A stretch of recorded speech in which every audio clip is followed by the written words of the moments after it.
Hello, I'm Asad Ashraf and welcome to Newsreel Asia's India Report. I've got three stories for you today. At first glance, they don't seem connected at all. One is about a man lying on a hospital bed after refusing food for nearly 3 weeks. Another is about 6 names that appeared in a war memorial 1 year after a military Operation Sindoor. And the third is about something you may have already noticed without giving it much thought: your grocery bill. Stay with me because by the time we get to the end of today's report, you will probably see that these stories have more in common than they first appear. Let's begin with the man in the hospital. The morning of 18th July, the authorities had decided that Wangchuk's fast had gone on long enough. 20 days earlier, he had begun a hunger strike at Jantar Mantar, Delhi's own familiar protest site.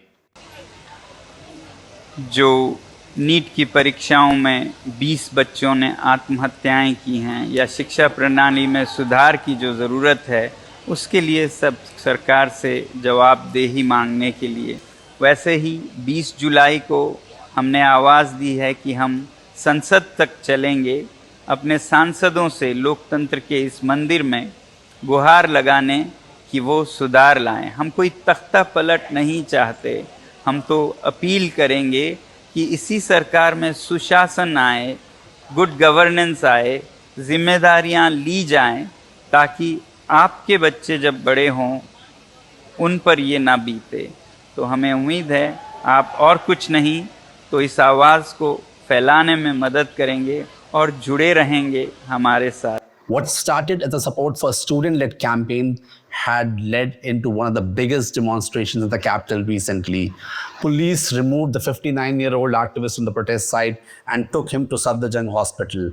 They said they were acting on medical advice and on directions issued by the High Court after doctors warned that his condition had become serious. Outside the hospital, his wife spoke briefly to reporters. The fast continues. 4 simple words. Take yourself back into the examination scandals that dominated the news earlier this year. Millions of students prepared for competitive examinations. Families borrowed money for coaching classes. Young people spent months, sometimes years, studying for a single opportunity. And then came reports that examination papers had leaked. Sonam Wangchuk knew exactly what that frustration meant.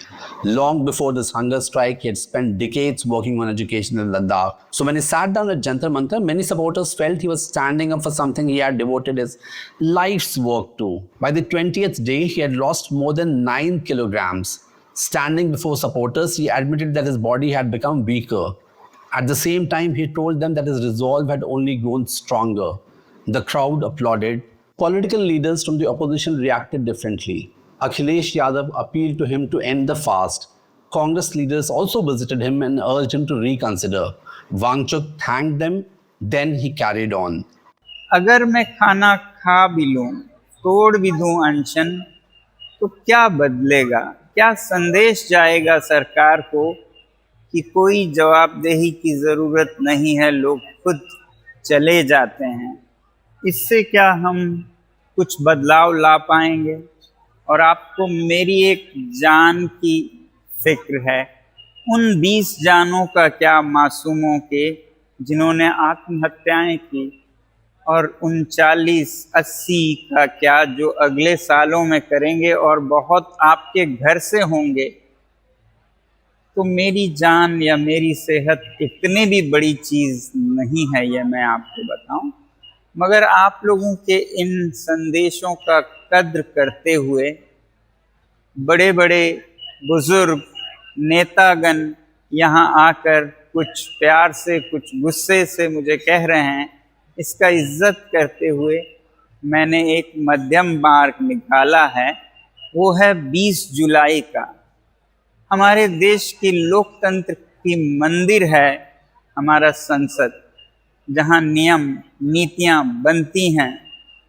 वहाँ तक हम इस मुद्दे को ले जा पाएँ सफलता से हमारे सांसदों के साथ, और 50,000 लोग इसे साथ ले जा पाएँ 20 जुलाई को, तो मुझे भरोसा होगा कि ये मुद्दा मर नहीं जाएगा। अगले साल और सैकड़ों बच्चे आत्महत्या नहीं करेंगे, प्रणाली में सुधार होगा। तो आपसे विनती है कि मुझे अनशन तोड़ने के लिए कहने के बजाय आप भी एक छोटा सा कदम उठाएं, 20 जुलाई को बड़ी संख्या में जुड़ें, क्योंकि जहां एक तरफ संसद सबसे सर्वोपरि है, तो वहीं सड़क भी कम नहीं है। ये एक पुअर कजिन है संसद का, और अगर संख्या में लोग आते हैं तो सड़क बड़ी है संसद से भी। डायरेक्ट डेमोक्रेसी कह सकते हैं इसे। Now, this is where the story becomes bigger than one protest. Think about what a hunger strike really is. The protester takes one thing nobody else can fully control, his own body, and places it at the center of his protest. Every heartbeat, every kilogram lost, every meal refused, each one becomes part of the political message. That becomes even more powerful when the protesters refuse treatment. He has insisted that the final decision about his own body belongs to him alone, even if that choice carries enormous personal risk. Perhaps that is one reason why this story has traveled so widely. Even people who have never visited Sonam Wangchuk in Ladakh or attended a protest can understand what it means when somebody decides that cause is worth risking everything. There is another reason this story has struck such a deep chord. You know, many families in India have experienced some version of the frustration that brought Wangchuk to Jantar Mantar. Perhaps it was an examination that didn't feel fair. Perhaps it was an office that never answered a complaint. And perhaps it was a promise that remained only a promise. When someone with national recognition puts his own health on that line for an issue that many people already feel personally, others begin paying attention in the way they may not have before. India also carries a long memory when it comes to fasting as a form of protest. For generations, public figures have used their own bodies to appeal to the conscience of those in power. That history gives hunger strike a meaning that many people recognize immediately, even if they have never opened a history book. Then another development changed the picture. After Wangchuk was taken to hospital, the protest site did not empty.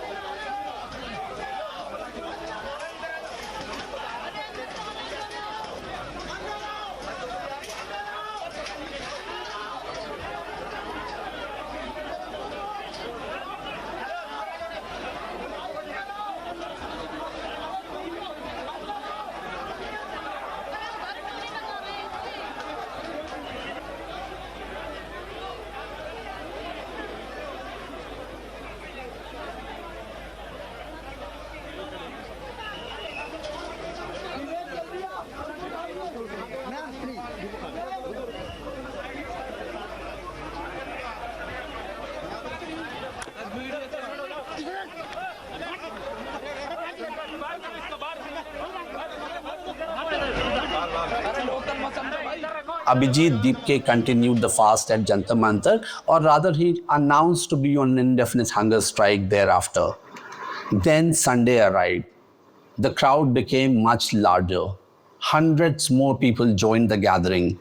What had begun as a demand for Education Minister's resignation soon expanded into something much bigger. Protesters started calling for Prime Minister Narendra Modi to step down. They also announced a march to Parliament.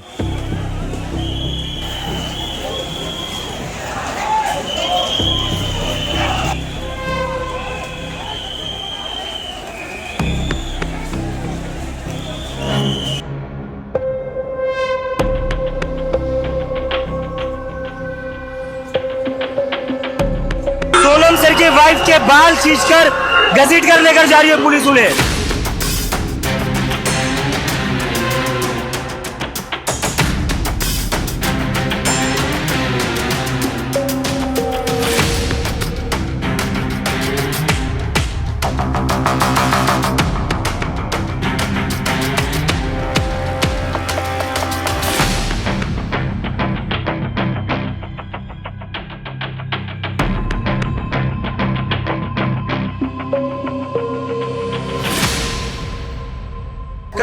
Wangchuck अपना अनशन खत्म करने वाले थे। हमने बहुत मुश्किल से उन्हें कन्विंस करा था।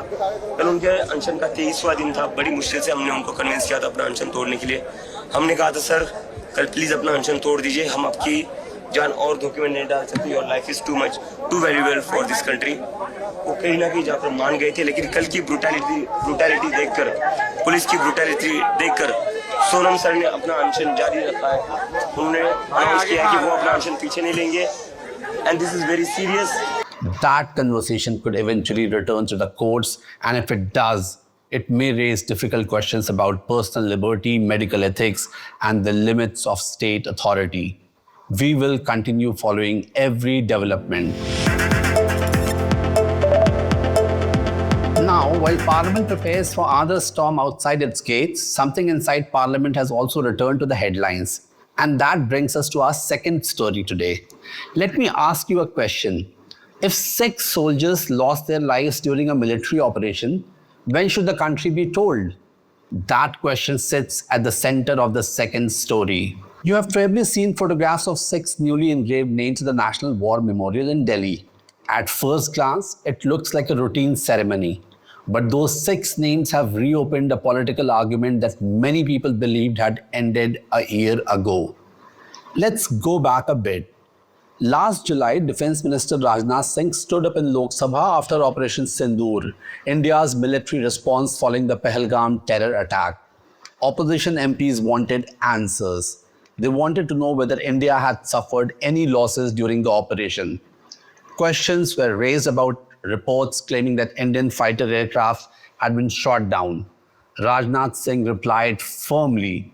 He said no Indian soldier had suffered harm during Operation Sindoor. आपको प्रश्न पूछना है तो यह प्रश्न पूछिए कि जिन आतंकियों ने हमारी बहनों, हमारी बेटियों का सिंदूर मिटाया, क्या हमारी सेनाओं ने ऑपरेशन सिंदूर में उन आतंकियों के आकाओं को मिटाया? तो इसका उत्तर है हाँ। और आपको प्रश्न पूछना है तो यह पूछिए, आपको प्रश्न पूछना है तो यह पूछिए कि इस ऑपरेशन में क्या हमारे जाबाज सैनिकों को कोई क्षति हुई है? तो उसका उत्तर है नहीं। That statement became part of Parliament's official record. For almost a year, this month, 6 names were added to the roll of honor at the National War Memorial. Subedar Major Pawan Kumar, Rifleman Sunil Kumar, a Veer Chakra recipient Lance Nayak Dinesh Kumar, Agniveer Mood Murli Nayak, Havildar Sunil Kumar Singh, Air Force Sergeant Surendra Kumar. According to the government, all 6 lost their lives during Operation Sindoor. Now think about what that announcement meant. For almost a year, there had been no public acknowledgement that these 6 soldiers had died during that operation. Then suddenly they became part of the official account. The opposition immediately raised questions. Congress General Secretary K.C. Venugopal wrote to Lok Sabha Speaker Om Birla and submitted a privilege motion against Rajnath Singh. He accused the Defence Minister of misleading Parliament. You already given a notice to? Yeah. Honorable Speaker, for seeking privilege against the Defence Minister, lying to the Parliament on this Sindoor issue. Actually, he completely misled the Parliament. The answer of the Defence Minister was that nobody killed during the Sindoor operation, which was totally lie. In their statement itself, they are identifying his person. So this is a clear case of privilege. That's why we are given. Are you hopeful, sir? Let us see. Let us see. Okay. Sir, cases. He also asked a question that has travelled quickly through political circles and social media. If Parliament had been told that no Indian soldier died during Operation Sindoor, how did 6 names appear on the National War Memorial 1 year later? The Defence Ministry responded quickly. Officials said Rajnath Singh's remark had been taken out of context. According to the ministry, he had been replying only to rumors that Indian fighter planes had been shot down. They said his answer did not refer to casualties among ground forces. That explanation has not ended the debate. Whatever conclusion you eventually reach, One fact remains difficult to ignore. For almost a year, 6 families carried their grief privately, while the government's public account said something very different. Only this month did those two stories come together. Every country has to make difficult choices during a military operation. Leaders have to decide what information reaches in public and when it reaches. That is where governments hold enormous power. They don't only decide what information becomes public, they also decide when it becomes public. Now think about that for a moment again. A soldier's family already knows their loved one is gone. They've already lived through that grief. They've already attended the funeral. They've already begun living with the loss. The rest of the country only learns that story when the government decides the time is right. In other words, governments don't only manage institutions and security, they also manage public memory. They decide when an event enters the national conversation and how will it be remembered. That is why this controversy goes far beyond 6 names on a memorial. It is really about trust. Every democracy depends on citizens believing that the information placed before them is complete and timely.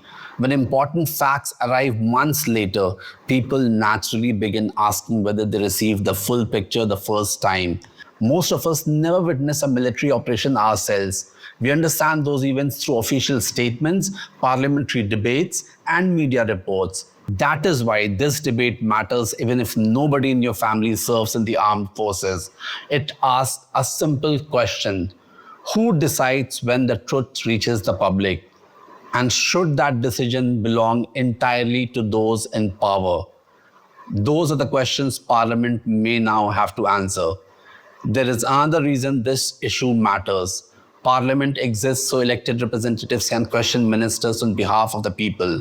When MPs believe that a minister has given incorrect or incomplete information, they have a parliamentary mechanism available. That is exactly why KC Venugopal submitted a privilege motion. Will the Speaker admit it? Will Parliament debate it? Right now, nobody knows. Many privilege motions never move very far, but the questions are unlikely to disappear.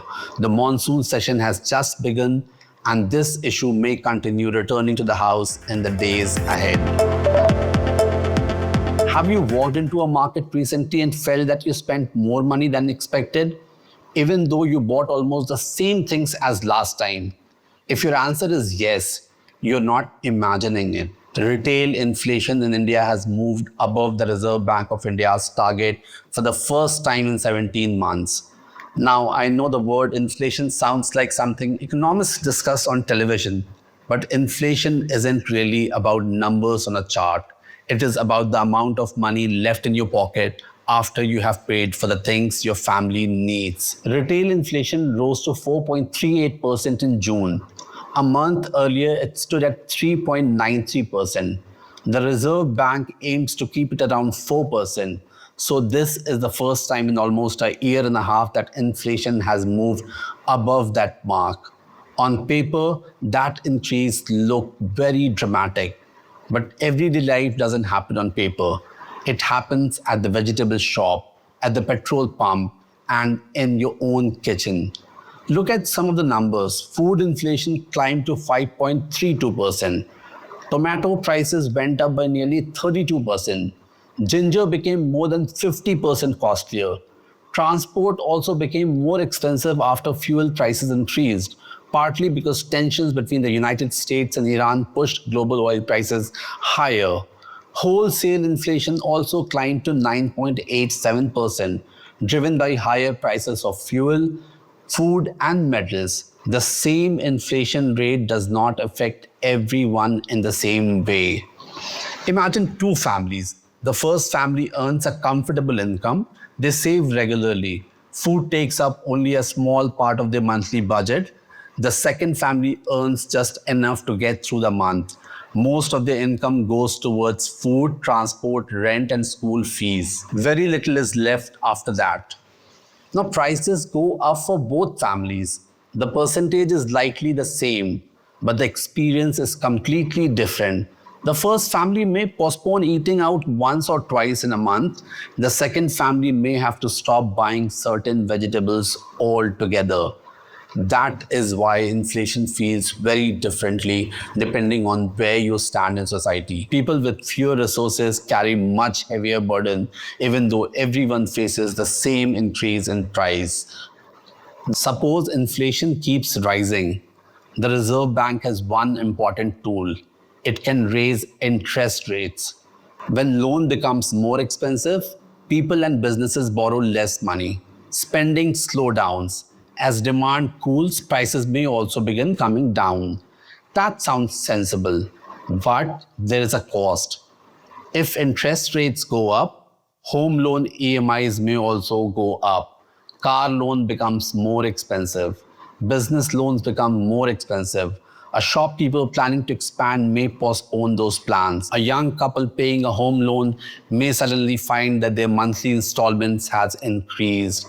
So there is no painless solution. If inflation continues rising, families pay more at the market. If interest rates rise to control inflation, families may also pay more to the bank. That is why managing inflation is never easy. Every decision helps one part of the economy by placing pressure somewhere else. For most of us, though the experience is much simpler, we don't wake up thinking about inflation. We wake up thinking about breakfast, we buy vegetables, we pay our school fees, we fill our vehicles with fuel, we pay our loan installments. Only then do we realize that the same salary is buying a little less than it did a few months ago. That is how inflation enters our lives. Quietly, the pressure builds slowly. A few extra rupees at the vegetable shop, a slightly bigger fuel bill, a larger EMI. Individually, each increase may look small. Together, they begin changing the way families live, spend, and save. And perhaps that brings us to where we started today's program. At first, these three stories look completely unrelated, but look a little more closely. All three stories are really about ordinary people trying to make sense of decisions taken by much larger institutions. Those decisions may seem distant, but sooner or later they find their ways into our daily lives. Well, that's all for this edition of India Report.